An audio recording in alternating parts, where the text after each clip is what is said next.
Just to explain at the beginning that yesterday I was reading Sister Elżbieta's lecture. Today she asked me to prepare it by myself, so these words are mine. If I make any mistake, it's not her fault, okay? So, firstly I want to say that we are very glad that we can be with you here in Ireland and to meet the Apostles of the Divine Mercy. And for me it's very special also because you have chosen a beautiful sentence from the Gospel as a motto of the conference. What I desire is mercy, love, not sacrifice. Most of you probably have read the diary of Saint Faustina, a thick book, and you know the message of mercy. You know the new forms of the cult of the Divine Mercy, the image, which is the most popular, the image of the Merciful Lord, the Chaplet of Divine Mercy, the Hour of Mercy, and of course the Feast of Mercy.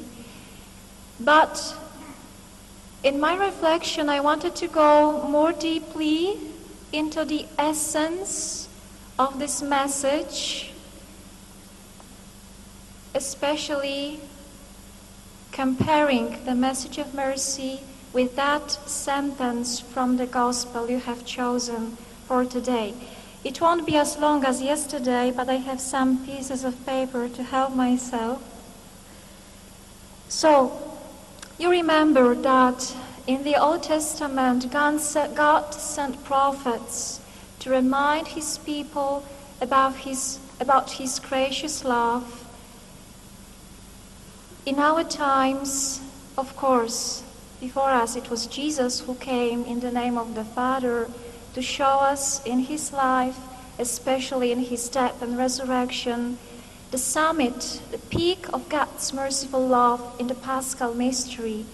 In our times, 20th century, now 21st, he has chosen a very simple nun, Faustina, we call it in Polish, her, Sister Faustina, to remind the world the truth that we know already from the Gospel, that God is love and mercy itself, full of compassion toward us.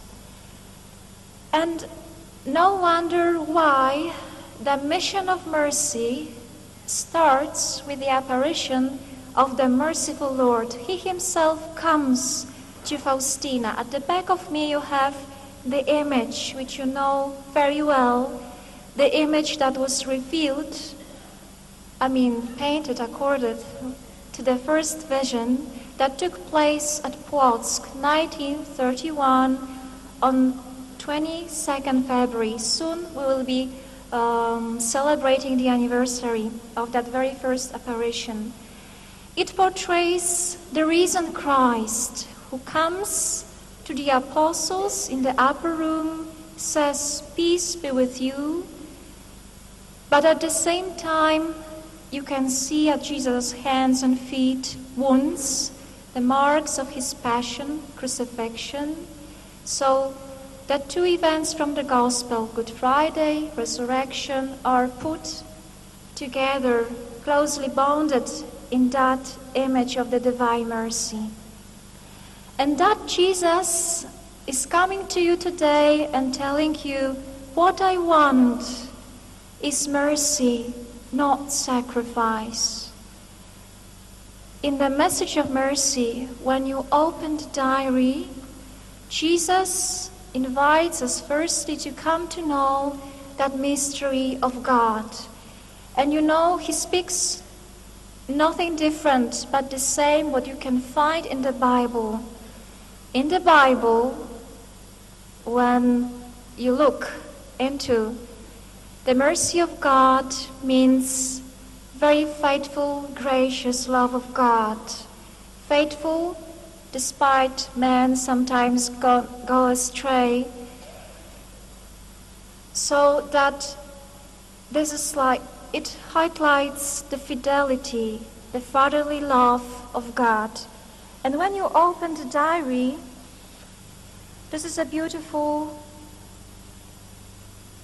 passage, or many even passages, that Jesus is telling you the same. He says to Faustina, "Let the weak, sinful soul have no fear to approach me, for even if it had more sins than there are grains of sand in the world, all would be drowned in the unmeasurable depths of my mercy. My mercy is greater than your sins. Tell especially those who are far away from me that I listen intently to the beating of their hearts. If they knew my mercy, they wouldn't perish in such great numbers." So God is the first one who takes the move to come to you. And you can see this even in the image. Jesus is not standing. He's coming toward us with God's merciful love. Jesus speaks to Faustina as well about mercy of God, which is very, very close to the motherly love. He says, "Everything that exists is enclosed in the bowels of my mercy, like in the womb, yes, of the mother, more deeply than an infant in its mother's womb. Everything that exists has come forth from the very depths of my most tender mercy." And I think that if we understand that gracious love of God, full of compassion, that love which gives us every second new life, we can say all together as we are here that we were born out of mercy of God. We were born out of mercy of God. We are daughters and sons of the merciful God.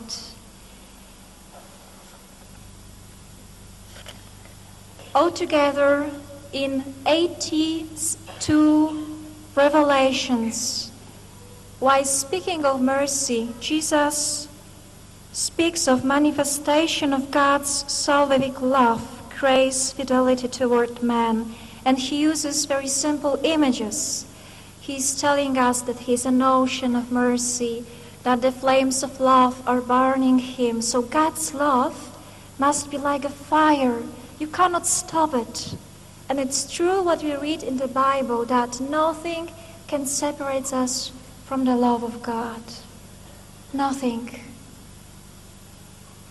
So Jesus reminds the truth through Sister Faustina. But today he wants to tell you something more.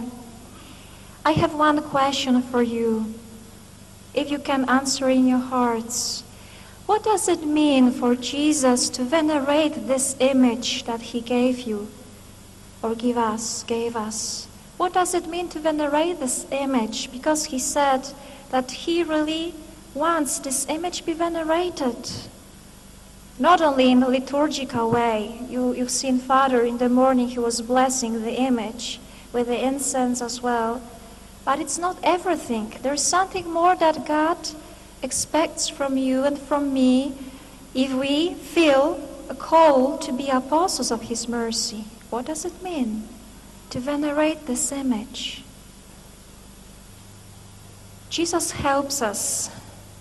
When you open the diary, he says many, many times that he wants our hearts, our hands, our eyes be merciful. He says to Faustina, "Be always merciful as I am merciful."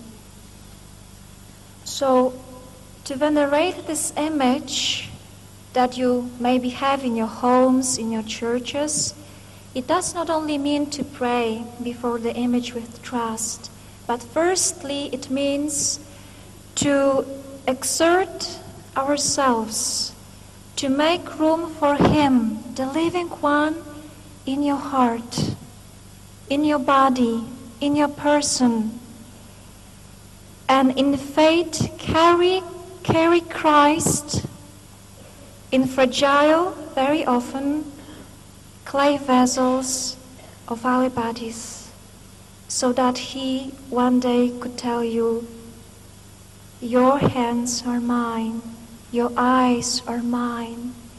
I have no heart but yours, no hands but yours, no legs but yours, no eyes but yours, to look with compassion on the world. So it means to allow Christ to live in us, the living Lord. But it means as well to recognize this image in our brothers and sisters. It's a very simple way to venerate the image. Very simple to say, but sometimes not simple to do. It was Jesus, as you know, who said, I was hungry and you gave me food. I was thirsty and you gave me drink. I was naked and you gave me clothes. And now Jesus once again today is telling us, what I want is mercy, not sacrifice. So it's not enough to hang the image in our churches. It's not enough to pray many chaplets a day. It's not everything to celebrate 3 p.m. every day or Feast of the Divine Mercy if there is no true desire in our heart for true conversion, for opening ourselves for others, for sharing with others love, good word. Even sometimes a good smile is enough to bring great hope for someone who is in need of this at that moment. And this is very important for me to tell you this. If you start deep within yourself with being with the Lord, then your prayers, your chaplets to the Divine Mercy, your prayer before the image will be wonderful. But do not forget to start with the heart, because here everything begins. Compassion, understanding. And that is why Jesus says about this very clearly in the message of the Divine Mercy in the diary. And you know, as I mentioned, it's not easy. We cannot say it's easy to practice mercy. I can say it's not easy. I remember my work in a correctional center with the girls. We have that institution in Krakow still. They've broken a law, we take care of them. I remember visiting prisoners in Boston. We have CCD classes for them. I remember visiting the dying in nursing home. I remember many things like this. It's not easy. Jesus didn't say it will be easy. But he said that mercy is the royal attribute of God. It's the most beautiful thing. This is love that costs us when we practice this. When we cross the boundaries of our hearts, like God is doing this every time toward us, then our efforts with cooperation with His grace will bring wonderful results, miracles, firstly in our lives and then in the lives of the people. And I want you to one day to fall in love with mercy of God, because maybe there are many teachers. Sometimes it's not easy to speak of God's mercy, sometimes it is, but the truth is that God needs our witness in our lives. That is why He came to Faustina, and He came in 20th century. Look, it's almost 2,000 years. He came for the first time to the earth to say the words, what I want is mercy. And He's coming back to say the same. to help us not to miss what is important in our life,